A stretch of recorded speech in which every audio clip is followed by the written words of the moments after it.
Popcast. This is episode 30, ComicPalooza, and our favorite finds from ComicPalooza. Coming to you directly from the top secret underground nerd base in the basement, possibly of Soda Pops. I can't tell you that because then it won't be a secret anymore. It's a basement somewhere, probably in Sandusky.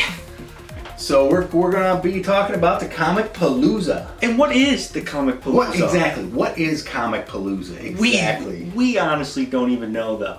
We were talking about this the other day. On the way back from ComicPalooza said event. So here's the event though. Somehow, some way, Destiny has brought together, was it 5, 6? 7 people with insane comic book collections. These aren't like... They must have sane comic book collections. We don't see the actual collections. Yeah, we see the leftovers. The stuff they're just trying to make a quick buck on. Because every time you go into one of these people's garages, by the way, it's their garage. Yes. So scattered around the Amherst area, I forgot to bring the card down for the show, and I can't get up and leave. That would create a edit. But anyway, it's got the list of them. It's in Amherst. There's 7 people in the Amherst area.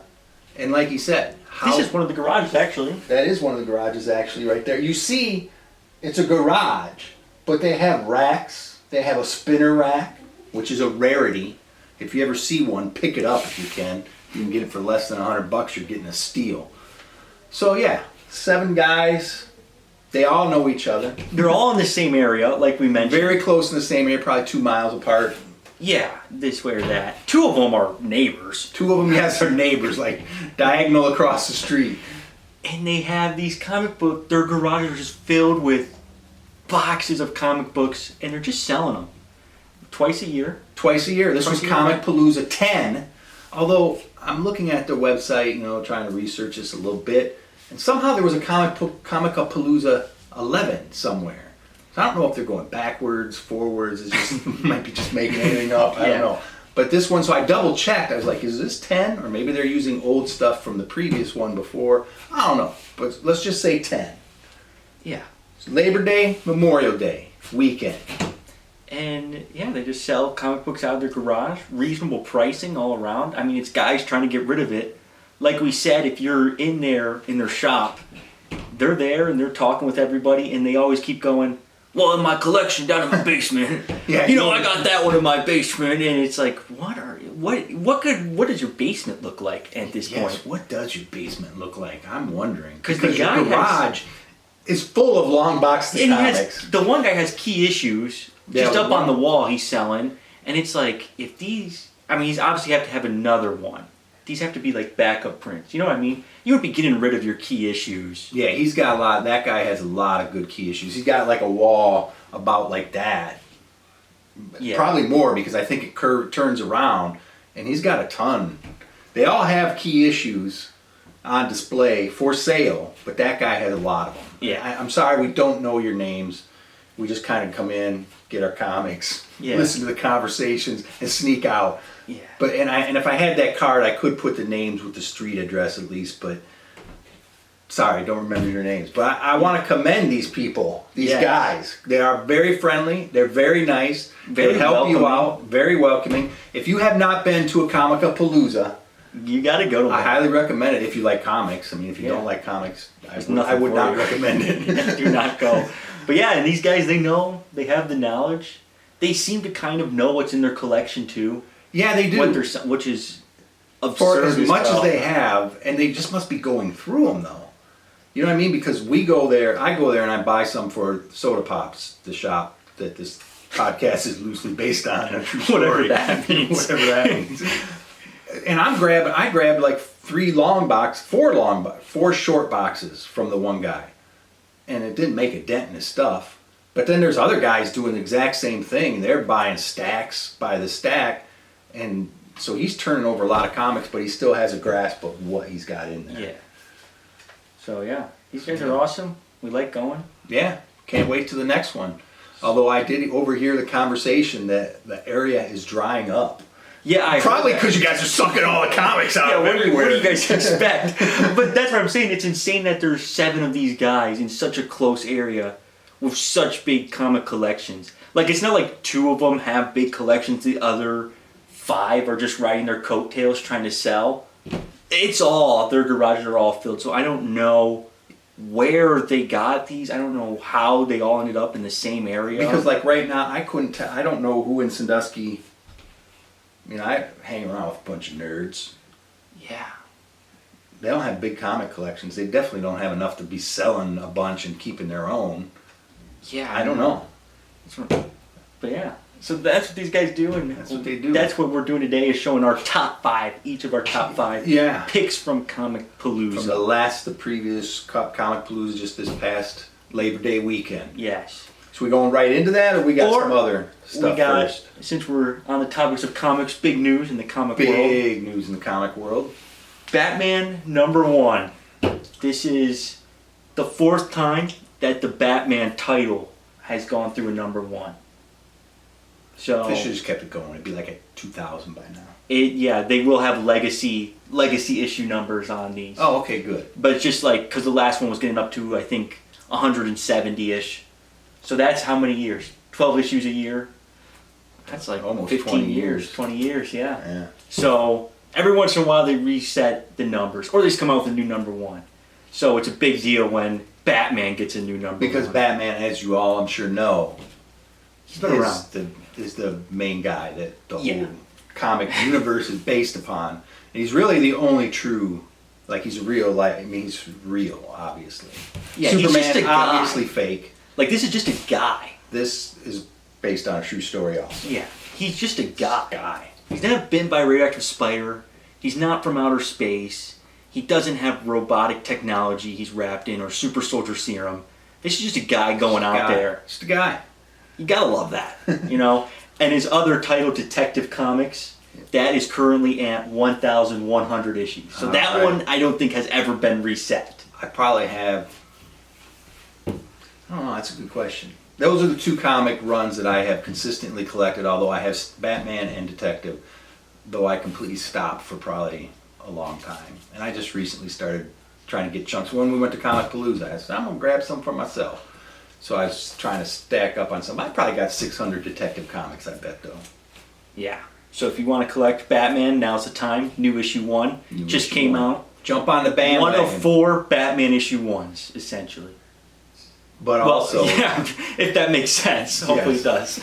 Just tell them how many of these there are. There's 49 variant covers. 49? No, it's 47. No, it's 49. Variant covers. This is a cover. This is the big one. This is like the regular one, I guess. Yeah, so this is the one you don't want because everybody's got this one. No, that's probably the best one, though. Yeah, see, they just got a bunch of guys sitting around drawing Batman. Oh, it used to be a big deal if you were an illustrator or comic artist and you got to be on the cover of a comic magazine. Now there's 49 covers for this. It's not even cool to be on the cover anymore. No, not anymore. Not anymore. So, I don't know. That is a cool one there, though. And there are some cool variants that we did see. But, you know, you gotta save some of the stuff. Well, they Batman #1. They have like 7 titles with Batman's name in it every week, though. Batman and Robin Year 1, Batman and Robin Jason Todd. Do they still do Adam West Batman? No. Was that Batman 66? 66. Yeah, right now they're on Batman 89, doing a Batman run. Did they literally like go 67, 68, 69, 70? No, I think they just, it was just like that. Because as the Michael Keaton movie. Yeah. All right. Yeah. Well, so that's the big news of today. That just came out today of recording. All right, and then in today of recording, which is Wednesday, this will be out Friday, sports fans. What about, what's the next movie coming up? The Long Walk, a Stephen King adaptation. And I try not to look at reviews anymore. I try not to look past the first trailer anymore of any movie, unless I know I'm not going to see it, because, you know, get the grasp of it. Yeah, they blow it for you. But I saw the headlines of some articles. Seems like it's getting good reviews. I've seen good reviews for it too. It's great. It's a great story. So I'm looking forward to it. Yeah. We all are. I'm not gonna overhype myself to be let down. I'm gonna have my expectations low so that I will be lifted up. What was the last Stephen King adaptation? They redid It Part 2. Oh, Salem's Lot. We watched that. Oh yeah, It was all right. They got away from this stuff a little bit. They're just kind of using the name. They're just... The one that I think the best Stephen King adaptation to a movie was the original Pet Sematary. That was scary. You have a funny story about that, don't you? I do have a funny story about that. So, I used to coach. That's a story. These are two teenage girls. They probably were seniors at the time, so they're 17 or 18 years old. We're watching Pet Sematary, and as I do, I say based on a true story. I've said it. This is the third time in this podcast I've said it. You're what, 5 at the time? Yeah. You're at least questioning it. I think maybe you probably didn't believe me at all, but you thought maybe because they're believing it. So I said, yeah, this is based on a true story. They're like, no, really? I go, yeah, it's based on a true story. Well, you know how they do based on a true story. They stretch it a little bit. So they did it with rabbits, or they did it with animals, because at the end they bury a kid and the kid comes back to life if you haven't seen it. And they're like, no way. I said, yeah, they never did it with people, but they did it with animals. They totally were believing it. Scared for their lives. 17, 18-year-old girls. I mean, you got to be able to sell it like I can, but... What's strange to me is, it's not like they watched a piece of the movie. They watched the whole thing from beginning to end. And in the opening credits, it has to say, based on a novel by Stephen King. I'm sure it does. On the screen somewhere. Probably, you would think. Probably prominently, too. In case you want to... I won't throw out their names. I was going to say, in case they you want to harass these people. They know who they are. You know who you are, yes. All right, so I thought that was probably the best Stephen King adaptation. I thought it was... Everybody says The Shining, but first of all, I don't think it was a very good adaptation as far as movie to book. Stanley Kubrick did a lot of his own stuff on there. I like the book and I like the movie, but I'm not going to say it's a great adaptation. The other one that was out recently, Dr. Sleep, is that the one? The sequel to The Shining. Yes. I thought that was a good one. That was a good book. It was a good book, and I thought the movie was good too. Yeah. Yeah, that movie was good. Yeah. That had some, yeah. Cujo was good. Cujo, the first time you ever see that, it'd give you a little scare. Did you ever see that? I think when I was little. I think I watched it with Clay when we were little. Probably watched it on TV. That was a good one. Yeah, I think they're missing some substance here. I'm sure we'll talk about it. We'll talk about Stephen King. Yeah, maybe we'll. Yeah, I mean, obviously we're going to do The Long Walk, right? Yeah, and I'll bring it up then if I don't bring it up before. All right, I'm curious to know. All right, ComicPalooza. Let's get into it. I'm going to just start up. We're picking our 5 our favorite. Oh yeah, this was cool. Yeah. Our favorite. Oh, that's a cool comic. You know, not necessarily. Because I want to say this too. I don't think we buy the the key issues. Yeah, obviously, if we went there and bought a Incredible Hulk 181, I think that's Incredible. I think it's Incredible Hulk and Wolverine. I think that's. It would be showing it. We would be showing it, but this is not those type of issues. Yeah. Because we normally don't buy those type of issues, but we bought in large quantities a lot of good readable stuff, and so that's where we're going to start. I'm going to start with just some honorable mentions. Oh, if you don't mind. Go ahead. If you don't mind. I bought a lot of Hulk for the shop there. I made some good runs of the mid 80s to early 90s. This is 351, so a lot of books around there. That's Gray Hulk. Those were cool issues. Joe Fixit, as he's known in the community. In the community. This is just a DC cool artwork cover. Demon #1. That was a 4-part limited series. I like that. Again, and this What If was a cool comics when we were little, because they would always do crazy stuff that there's no way you're going to see that anywhere else. This is Wolverine versus Conan. What if Wolverine battled Conan? That's a good matchup right there. That's August 1990 for you. And I guess what happens is Wolverine somehow gets transported back to the Conan time, sees Red Sonja, who's been Red Sonja. We have a huge Red Sonja fan in the chat, Brian Staley. Oh, he's a big fan? He loves Red Sonja. Every video he's bringing up Red Sonja for some reason. Here you go, that's another reason. So apparently it's the only redhead either one of these two has ever seen. because Wolverine mistakes her for Jean Grey, and they start fighting about that. And then Conan, they find a way. Wolverine decapitates a wizard, which is cool. That's cool. And they find a way to get him forward in time, back to his own time. But Conan accidentally goes instead and sees Jean Grey, the only redhead. He mistakes her for Red Sonja, and nonsense ensues. Yeah, the stories weren't tight stories for that What If. It's just a lot hard writing there. All right, this is the world's finest. I just love the cover because that's old school comic book art right there. And I thought, if you look at it, the Superman, he looks very young, looks like a kid. I thought that might be Superboy. I thought, but it's world's finest, which is Superman, Batman, says right there. Oh, yeah. Says right there at the top. But I thought maybe it was just the artist, but turns out it's Clark Kent Jr. and Bruce Wayne Jr. They get trapped in a city of women. My gosh, those guys must be struggling. They get put in jail, and but this alien is controlling the women. And of course, Superman, I don't know if it's Superman then, or Superman Jr. or Superboy, Super Junior Again, Boy. lots of loose writing back there. Lots of just anything goes. This is just a cool Batman annual. I always loved that cover. I don't know when that's from. That's like from 1985 or something. Micronauts annual. Micronauts, super cool toy. If you had one of those growing up, let us know. What is a Micronaut? It's a little guy, man. It's like a micro knight. They were little, like Micronauts in the book are like, they're little tiny guys. Oh, like the Magic School Bus. Possibly, I'm not quite sure. I was never on the Magic School Bus. Well, we were in school. When the teacher came in party a little too much the night before, turned on the Magic School Bus, took a nap. We were watching that. Names there? Yeah, I won't have any names. You know who you are. But the figures were cool because they had, the joints would go out, they were metal, which was different than any other toy. Instead of being plastic, they had a lot of metal to them. And they were ball joints, so they went all over the place. All over the place.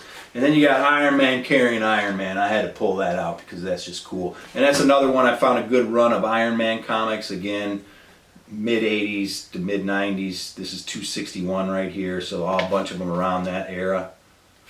Cool cover. Those are just honorable mentions. So that's the kind of stuff we're pulling out of here. Yeah. You can come down, check them down at the shop. They're going to be getting put in there if I can ever get him to do any work. Dude, I do it all the time. I don't know. I steal them all the time from there. Yeah, it's scavenge. It's called scavenging, in case you didn't know. If you ever steal something, just say you're scavenging it. You might get a lighter sentence, or maybe get off altogether. I don't know. Are you going, or am I going? All right, I'll throw out my first one here. This is one I bought for myself because I did not have this one. This is Detective Comics number 362, a 12-cent cover. That means it's from April 1967. That's old-fashioned. That's a Carmine Infantino cover. If you know your artist, he's a very popular and accomplished artist. He did the cover for this. Not real sure who did the Batman story, but there's like, as they did back in the days, there's 2 stories in there. Like a little one at the end? A little one at the end. Elongated Man. Never quite made it out of the back of the books. Elongated Man. He's struggling there to this day. Yeah, he might be in the back of that Batman book. You know how they have former child stars? They have former back of the comic book superheroes, and Elongated Man is in the gutter somewhere. So, but Carmine Infantino did that whole story. The main story is a Riddler story, so it's pretty sweet. This is not in the best condition, but I am not a comic snob. If it's something I don't have, especially that old. Yeah, I say 1967. That's nice Batman artwork there. Yeah, that's cool. very Adam West. The shadow in there. Yeah, because that was how it was back then, man. 1967, the Riddler's trying to blow up a bank or something. You know, your usual. Per usual. Yeah, your usual. So it has nothing to do with Batman being giant on the cover there. Well, funny you should say that, because usually that's the way it was. But the Riddler hid it in a model of the city or something for some convoluted reason. There was a model of the city. Yeah, you know, just riddling around. Riddling about that guy. These guys. So Batman had to tear up the model of the city. So that's an actual photograph, really. That's not a dramatic depiction. That's like a photograph from the story. He's tearing up the city. All right. Well, no particular order. yeah. Well, mine Actually, mine probably isn't particularly. mine's a little bit of order. It's like least to best. Right, number 5. Okay. This is Magik, number 4. Because the K. Why are you going like that? Because I guess some kind of satanic, demonic book you got here. Magik. No, she is an X-Men. Oh. She is a New Age X-Men. She is New Age. Ilana Rasputin, which is the younger sister of Colossus, famous X-Men Colossus. And when she was young, she got cast into limbo, this demonic dimension. It's everybody's like, oh, well, she's gone. You know, Ouija board out here. But while she was in limbo, she bonded with some demons, and might as well get a Ouija board.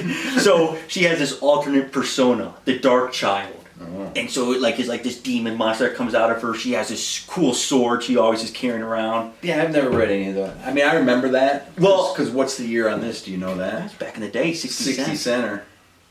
This is a 4 out of 4. That was a period when they were doing all these limited series. Like any halfway successful character that was getting traction, they gave them a limited series. And she, it's good artwork though. I mean, yeah, it's sweet, Ilana. But I never knew who this character was until Marvel Rivals came out, and she was a character on the launch roster.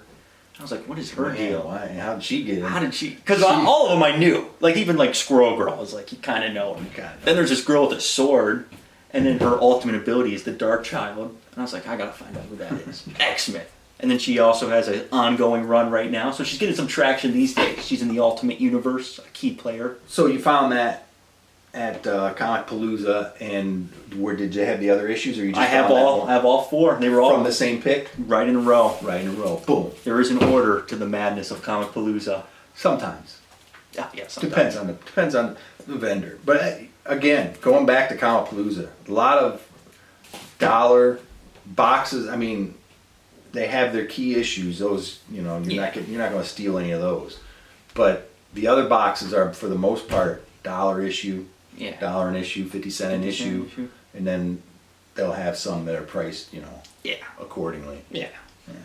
So that's my first pick here. All right. Because I'm a fan of that character nowadays. Yeah, I can see that. All right, here is the Saga of the Swamp Thing. November 1983. I picked this because I always liked the cover, mainly for that text, because that's cool. Right? That's like cool. Horror, It's like horror, and turns out that this particular issue the artist was Bernie Wrightson, who I'm sure you're familiar with. I'm not familiar. Oh, well. I will tell. He did all kind of the horror comics back in the early 70s, late 60s, or whenever those were big. He did all kind of I think he was like probably one of the top horror comic guys, and he has very distinctive style that I always liked. And then when I saw this, and it turns out that he was in there, I said, oh, I got to pick this for one of my issues. And I'm going to make a point. When we get to one of my other ones, I'm going to show you the inside of how comics used to be. I mean, look at that. I mean, you can tell that's horror story. No, yes, got so much writing on the That's page. what I'm going to say. And just wait till you see this one that I pull out. I was like surprised and shocked because I had forgotten how much text there is. Because I always just say, well, that's how I learned to read, and that's why I have a big vocabulary. It's not really working. Maybe get them on a real book. But you read, like... Yeah, open that up. Let's see that. I will say, while you're doing that, Jonathan Hickman, a current writer over at Marvel, he's doing Imperial, Ultimate Spider-Man. He had a fantastic Avengers run that led into the New Age Secret Wars that he wrote. He has a lot of writing per page, per panel, actually. You get a lot of information from him. I would love to read a novel from Jonathan Hickman because he is the type of writer that sets something up 7 issues earlier. You got to go, and then you got to get the payoff. Yeah, see, this I'm not going to say you're going to get to college level vocabulary. I mean, it's just different. I shouldn't say that. It's just different. Yeah. And this might not be a typical issue example, but I mean, these comics all just boxes of text, and this one's not even. But the artwork on this, distinctive Bernie Wrightson. He was. I'm sure he's not still alive anymore. But I used to like. I'm gonna let you do that. I used to like those horror comics, and I always knew that it was when Bernie Wrightson was doing it because he had a distinctive style. And also in this one, there's a cool couple panels at the beginning. There's like a face hugger creature. Oh. I think they stole straight out of Alien because this is 1983, and so Alien would have been out, and they pretty much stole it straight from that. Probably. Never read a lot of Swamp Thing, but I always did like the covers, and I do like Bernie Wrightson. Number 4 for me. Swamp Thing, wasn't there an old movie? I'm thinking of The Legend of Boggy Creek. They have similar look to the poster, or what you always see, which is like the monster hunched over. There was a Swamp Thing movie that was pretty sweet. I want to say probably 80, 81, something like that. Adrian Barbeau was in it. I don't know, Dirk something or other was the guy's name. And it was a good movie. I mean, it's probably very dated now, but it was pretty cool. I remember watching that a bunch of times. Yeah. Swamp Thing. Swamp Thing. Almanacs. Yep. This is Etrigan. Oh, look at that. Another one. So the demon, but his name is Etrigan. Do you know that? I did. That's that guy I was talking about. I think I talked about him with our Brian Staley episode. Yeah. How he's one of my niche characters I like. And obviously, I mean, come on. What's going on here? Battling Lobo. Nuclear bombs. He's stuck in a missile silo in this one. There's 2 other guys walking around trying to fight him. Lobo, for some reason, is in there, decides to take a nuke. Etrigan's got to stop him before he blows up a city. But I mean, this is just a great cover, you know? Yeah, that's a lot of times you just get it for the cover. That is a good cover. Lobo, he's about to blow up. He is popular. You know, people like him. He was like really popular. They were just throwing him in everything in the early 90s. Early to mid 90s. He was like a villain, anti-hero. Yeah. And then he died. I don't know if he died down or I just stopped noticing. Yeah, he's very 90s look. Yeah. Like the Azrael Batman armor from Nightfall, where it's just everything is to the most extreme. I mean, this guy's wearing a leather jacket, knee pads, giant belt buckle, hair's all crazy. That's just what 90s character. Is he an alien? Yeah, he's an alien bounty hunter or something like that. He is going to be the antagonist for the Supergirl movie coming up. Oh yeah, that's right. So I'm every day in the Supergirl movie Reddit. Supergirl fan 103, that's my name. Oh, and now you know, fans. But yeah, so please don't send us any so if there's any chatter going on in the Supergirl Reddit, it's most likely me. And if there's any chatter about Lobo and the Etrigan Demon cover, that's also me. Talking about how I hope Etrigan shows up in Supergirl movie. Why wouldn't he? Yeah, that would be absolutely insane. I mean, they just dragging people out. I mean, all of a sudden in that Superman, you had Green Lantern, Mr. Terrific, and who else was with? Oh, Hawkgirl. And not even like a cool Green Lantern. They had Guy Gardner. Couldn't even afford a Hal Jordan or John Stewart.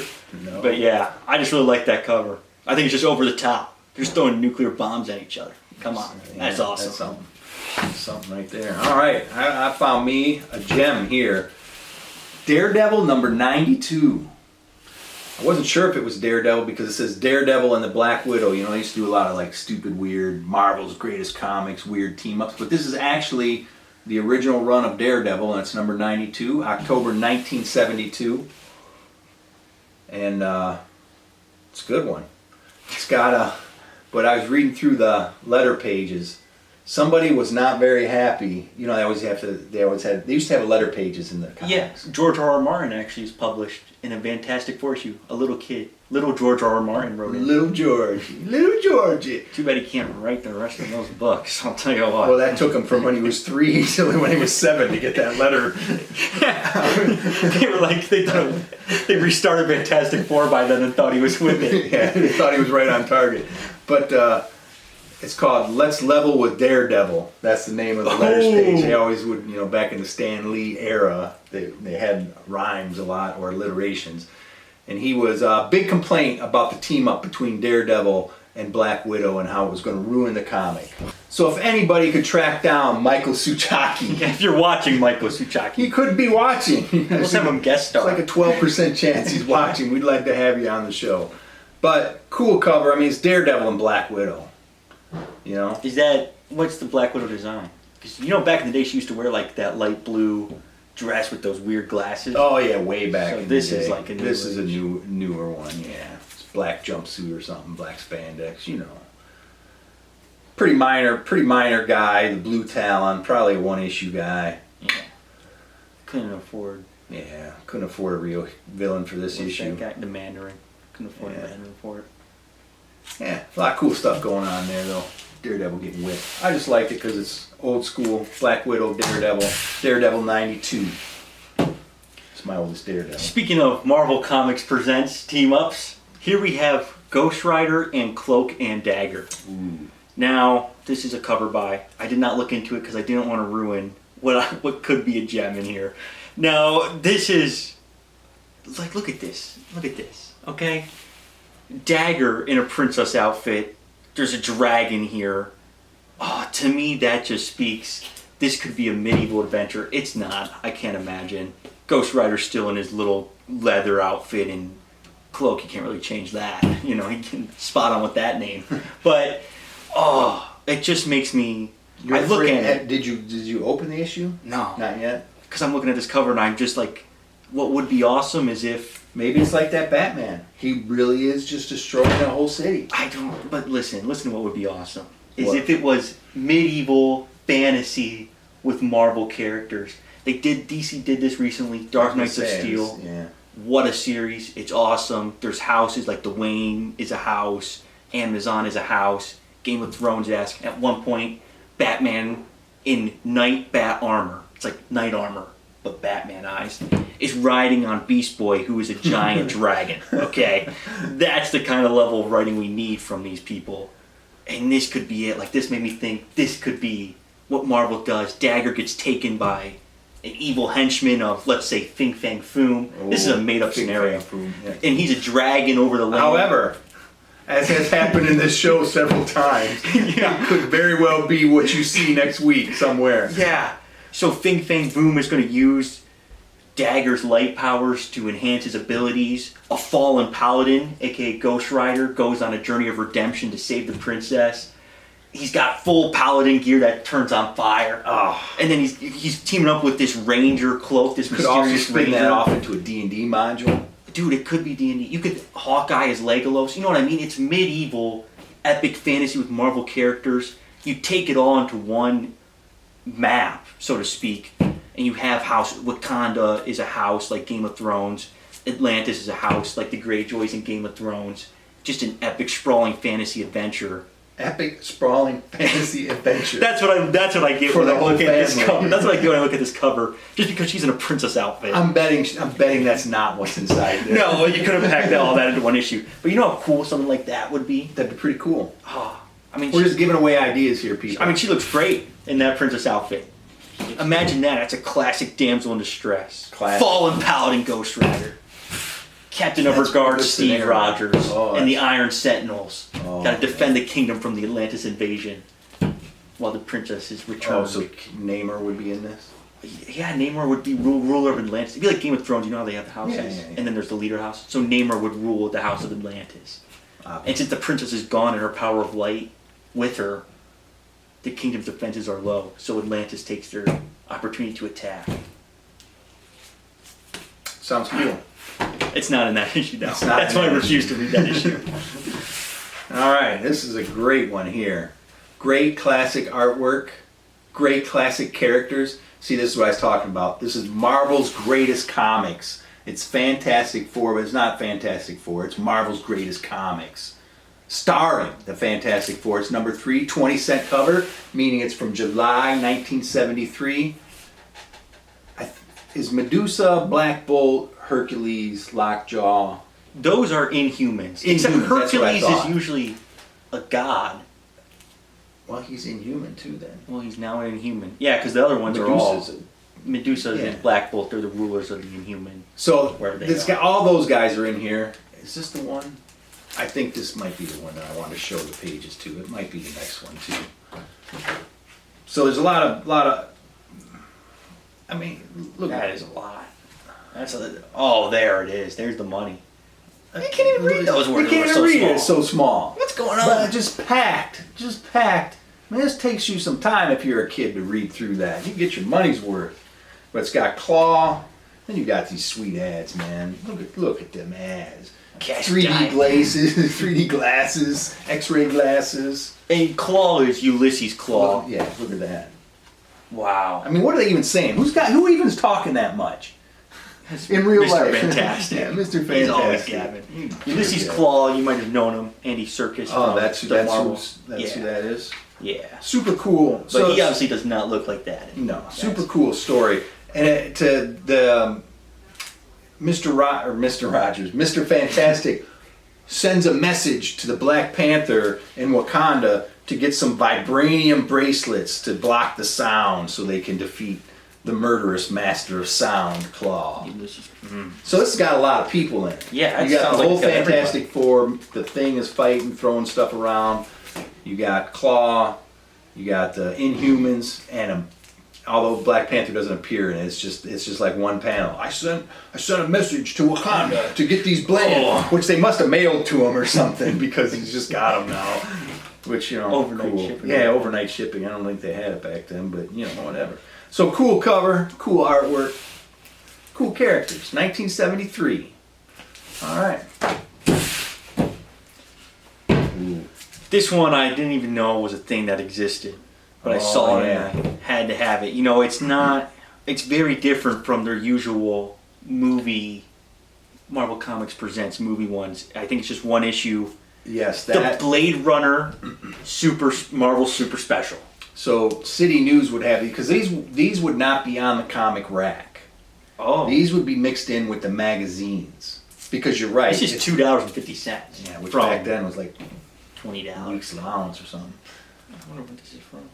But it's a Marvel, but like those you would get at Bookline at the mall, which was like the stepsister of Walden Books, which was a nicer store. Bookline had the magazines, had the cigars, like City News, like we talked about last time.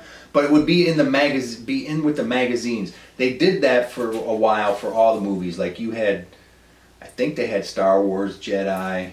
I know they had Raiders. I have Dune. Yes, Dune David Lynch Dune was done like that. They did that with all the movies that they would do. Conan, they probably did that with. I mean, this is just... Where it's that style with that painted cover. James Bond, I think Octopussy, they did that one. I wish they'd bring that back. For Your Eyes Only was like that. I wish they'd bring that back. Yeah, those are cool. Lord of the Rings like this would be sweet. Oh, Lord of the Rings comic book. It's really just the art, that style. Like, if anybody remembers Atari cartridges, they had artwork for... They had several different styles of artwork, but the artwork was just cool on the boxes and the instruction manual. I mean, I would collect the instruction manuals just for that artwork like that. Because it was just distinctive and cool and very periodic to the time. I mean, this is just Blade Runner. I'm not even like the biggest fan of the movie. Kroll, I think they had like that. Kroll. I can remember a lot of them. But yeah, this is... Wish I would have collected them. So I'm sure they had Star Trek. Motion picture. Wrath of Khan. They would have everything. Yeah. I mean, clearly they would have everything Blade Runner. What little kid was watching? Yeah, what little kid was watching Blade Runner? That was a rated R movie. Maybe they went to see it because they thought Indiana Jones was in it. I think a lot of movies rode on Harrison Ford there. It's starring Harrison Ford. They made sure to put his name right there. Got to at that point. But maybe this was how the kids saw it. They couldn't get in the rated R movie, so they went down to the what was it? Bookline. The Bookline. Or City News. And picked up the Blade Runner action comic. The dark recesses. Yeah, read it right in the background. Yeah. Yeah. Good choice. Good comic. Good genre. All right, this actually is, I don't think it's worth a lot, but it is considered, I would say, a key issue. The Court Martial of Yellow Jacket. I just can remember that cover forever because it's this cool cover. You got the Avengers in there, Cap, Thor, Iron Man, and Yellow Jacket's having this happened over several issues, and this was kind of the culmination issue, the trial of Yellow Jacket. He's kind of having some sort of mental breakdown. His wife or girlfriend or whatever, they were married at the time. The Wasp. Yeah. He had a backhander. Oh. Backhanded her. Oh, he just never get canceled today. So he got canceled back then. He got canceled back then. There's a panel with her. She takes off her glasses. She's got like a black eye, which makes no sense because these people are all fighting everybody and anybody. Nobody gets a black eye. Sweep it under the rug too. If worst comes to worst, I don't know how she got that, bro. We just replied Ultron. Yeah. She gets backhanded one time, gets a big black eye, and the guy gets exposed. I think it's sort of a scam myself. But Jim Shooter was the writer on that, and I think he just passed away very recently. So it is sort of a milestone issue. It's November 1981. Ultron does make an appearance in there. So he backhands her. They're on his case, and he's got to go on trial for all of these. He's starting to have a meltdown. As the trial is going on, he's having more of a meltdown. Finally, they're like, at the very end, she exposes that he beat her one time. She probably deserved it. Well, everybody were joking. No, we're joking. No. She was trying to help him out, so she did not deserve it. She's trying to help him out. He just, like I say, he's going crazy. So then at the end, he just walks away, and that was kind of his end of the being on the Avengers. I'm surprised he made it that long. He made Ultron. You know what I mean? He created Ultron. What's he doing now? Is he ever in anything? He's in it, and that really sticks with him, that abuse. Does it really? Yeah, it's like it's still his character moment, yeah. And sometimes it is a key issue. And a lot of people bring Ultron back to that. Because Ultron wants to be Hank Pym, Yellow Jacket, or Ant-Man, who created Ultron in the comic books. And they say a lot of Ultron's derangement comes from Hank Pym directly. His mental status. Mental status as a wife abuser. And just a sicko who created an AI robot. If you need help, get help. So yeah. This dramatic tale is destined to be another mighty Marvel milestone. And usually they have Ant-Man in the books as well, and it's not Hank Pym, it's whoever Paul Rudd plays. I don't know why I can't think of his name. Not Ant-Man, or not Hank Pym Ant-Man, a different Ant-Man. But is Yellow Jacket ever a character anymore? Yeah, I mean, they need to differentiate it.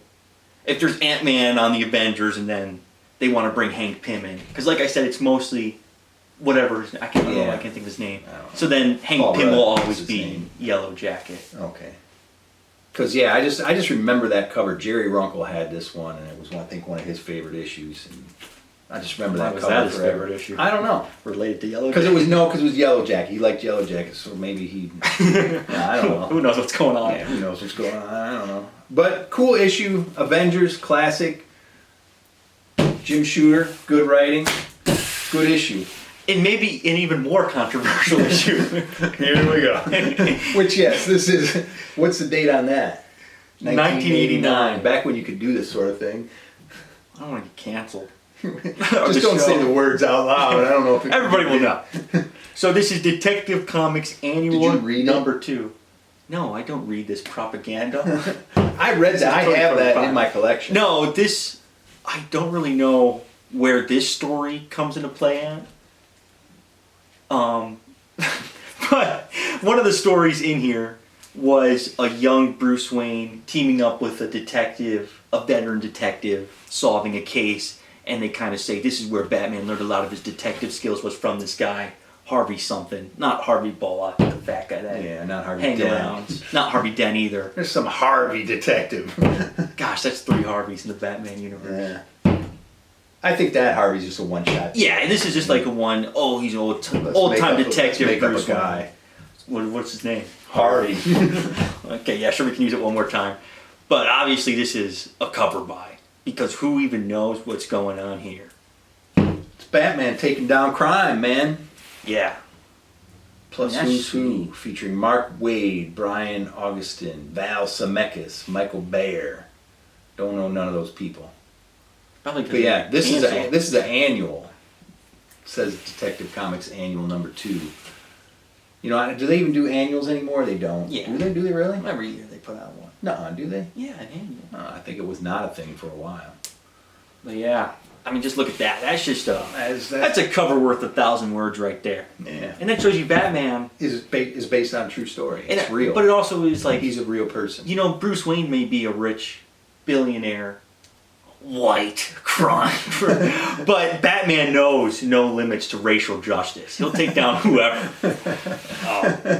Man, that's what's going on here. This guy thinks he's having a grand old time. All of a sudden, darkness takes a form. Yeah. And Batman does what Batman does best. justice. Take some people down. Yeah, good one. Good picks. So that's our take for ComicPalooza. There's not an A in there. ComicPalooza. I'm throwing A's and stuff. Yeah, see Chick-fil-A. Chick-fil-A.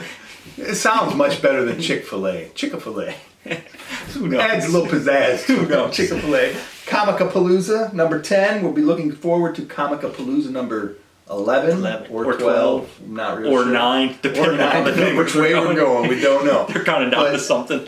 If you have not been, I recommend you mark it down for your calendar next year, Memorial Day.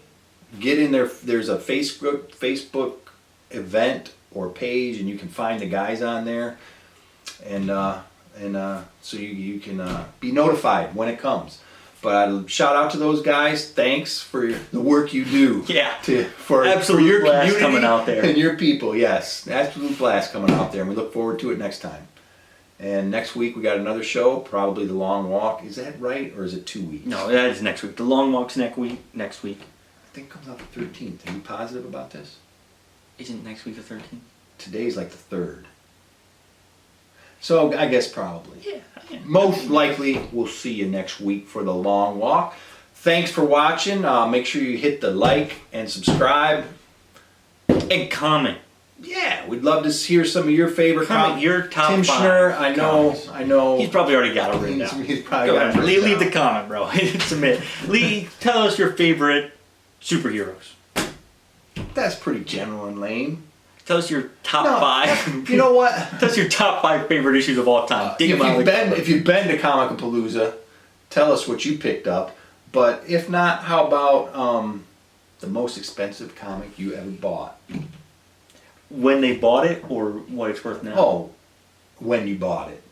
Yeah, so maybe you bought it for $50 and it went down, but you still paid $50 How for could it. you do that? How could you not know? So yeah, let me rephrase that. The most you've ever spent on a comic. And what was it? And what was it? Because I guess they could have bought, they could buy it now. You know what I mean? No. Like if, let's just say, Detective Comics #1. If they bought that now, that would be the most expensive comic they ever bought. You know what I mean? Yeah. That's what I'm asking. What's the most expensive comic I guess you ever I bought? was thinking, well, like people your age, well, they probably bought them for whatever the cover price was back in the day. And Yeah, we didn't have comic shops, man. If you missed it, you were screwed. You have to. I wonder if any of these. I bet you. Let me just look real quick. This one might have it. A Mile High Comics ad. You had to send away. You had to send money. Oh, that's the Marvel. And then Mile High Comics started putting out full-page ads because that guy, boy, I'd like to be him. Hit the jackpot. You know the Marvel or the Mile High Legend? no, what's the Mile High Legend? So some guy, some dude with a comic shop, I think, at the time. But he found some guy, I think he passed away and the family was trying to just get rid of the comics. The guy basically had one of every comic up to that point in the early 70s. He was a major collector. It's called the Mile High Collection. No, this one doesn't have it.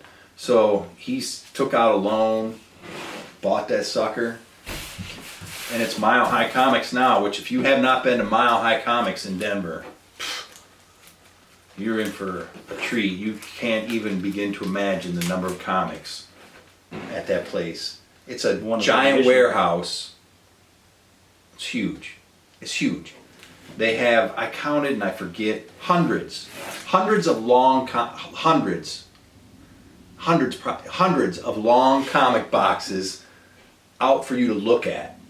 They didn't have any Godzillas. I was like, oh, I'll see if they got any Godzillas. They didn't have any Godzillas. I'm like, you got hundreds of boxes out here, you got no Godzillas? So I just said to somebody, hey, you got any Godzillas anywhere? And they go, oh, what are you looking for?